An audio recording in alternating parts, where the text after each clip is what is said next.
ഏവർക്കും സന്തോഷകരമായ ക്രിസ്മസ് ദിന ആശംസകൾ നേരുന്നു. വിശുദ്ധ ലൂക്കോസ് എഴുതിയ സുവിശേഷം 2-ാം അധ്യായം 10-11 വാക്യങ്ങൾ വായിക്കുമ്പോൾ അവിടെ പറയുന്നു, ദൂതൻ അവരോട്, ഭയപ്പെടേണ്ട, സർവ്വജനത്തിനും ഉണ്ടാകുവാനുള്ള ഒരു മഹാസന്തോഷം ഞാൻ നിങ്ങളോട് സുവിശേഷിക്കുന്നു. കർത്താവായ ക്രിസ്തു എന്ന രക്ഷിതാവ് എന്ന് ദാവീദിന്റെ പട്ടണത്തിൽ നിങ്ങൾക്കായി ജനിച്ചിരിക്കുന്നു.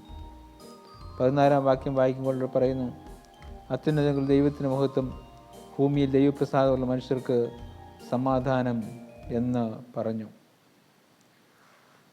കർത്താവായ യേശു ക്രിസ്തുവിൻ്റെ തിരുജനനം സർവ്വജനത്തിനും ഉണ്ടാകുവാനുള്ള ഒരു മഹാ സന്തോഷമായിരുന്നു.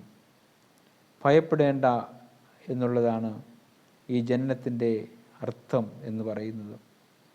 ഭയം വെടിഞ്ഞ് സന്തോഷത്തോടെ ജീവിക്കുവാനുള്ള ആഹ്വാനമാണ് ഈ ക്രിസ്മസ് നമുക്ക് നൽകുന്ന സന്ദേശം എന്ന് പറയുന്നത്. സമാധാനത്തിൻ്റെ സന്ദേശമാണ് ക്രിസ്മസ് നൽകുന്ന സന്ദേശം. അത്യുന്നതങ്ങളിൽ ദൈവത്തിന് മഹത്വം, ഭൂമിയിൽ ദൈവപ്രസാദമുള്ള മനുഷ്യർക്ക് സമാധാനം എന്നാണ് പറയുന്നത്. ക്രിസ്മസ് പങ്കിടലിൻ്റെ ഉത്സവമാണ് എന്നുള്ളതാണ്.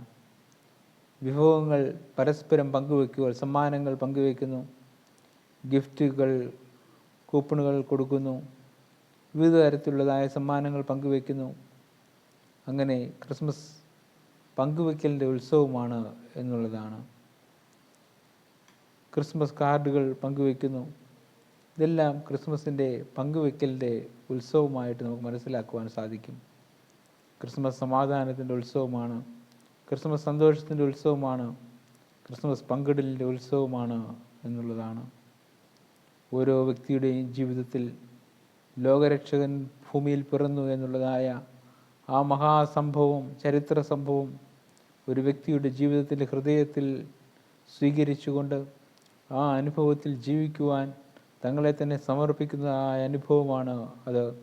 വിശുദ്ധ കന്യകമറിയാമിൻ്റെയും വിശുദ്ധ യോസഫിൻ്റെയും ജീവിതം നമ്മളെ പഠിപ്പിക്കുന്നത് അതാകുന്നു. കന്യകമറിയാം ദൈവകരങ്ങൾ സമ്പൂർണ്ണമായി സമർപ്പിച്ചു. ആ സമർപ്പണത്തെ സ്വീകരിച്ചതായ ദൈവം യോസഫ് സമർപ്പിക്കുകയും അനുസരിക്കുകയും ചെയ്തു. ആ അനുസരണം അനുഗ്രഹമായി തീർന്നു എന്നുള്ളതാണ്. ദൈവകരങ്ങൾ സമ്പൂർണ്ണമായി സമർപ്പിക്കുക, ദൈവകരങ്ങളിൽ ദൈവത്തിൻ്റെ വാക്ക് അനുസരിക്കുക, അത് അനുഗ്രഹമായി തീരും എന്നുള്ളതാണ്. യോസഫിൻ്റെയും കന്യകമറിയാമിൻ്റെയും ജീവിതം നമുക്ക് മാതൃകയാണ്. അവർ സമർപ്പിച്ചു, അവർ അനുസരിച്ചു, അത് അവരുടെ ജീവിതത്തിൽ അനുഗ്രഹമായി ലോകരക്ഷകനെ ഈ ഭൂമിയിലേക്ക് ദാനം ചെയ്യുന്നതിന് അവരുടെ ജീവിതം മൂലം സാധ്യമായി തീർന്നു എന്നുള്ളതാണ്. ദൈവം നമ്മളിൽ നിന്ന് പ്രതീക്ഷിക്കുന്നത്, ദൈവം നമ്മളിൽ നിന്ന് ആഗ്രഹിക്കുന്നത് ഈ സമർപ്പണമാണ് എന്ന് നമ്മൾ മനസ്സിലാക്കണം. സമർപ്പണത്തോടുകൂടി ദൈവകരങ്ങൾ നമ്മളെ തന്നെ സമർപ്പിക്കാം. ദൈവം നമ്മളെ അനുഗ്രഹിക്കട്ടെ. ആമീൻ. ഏവർക്കും സന്തോഷകരമായ ക്രിസ്മസ് ആശംസകൾ നേർന്നുകൊണ്ട് ഞാൻ എൻ്റെ വാക്കുകൾ അവസാനിപ്പിക്കുന്നു. ദൈവം നമ്മളെ അനുഗ്രഹിക്കട്ടെ. ആമീൻ.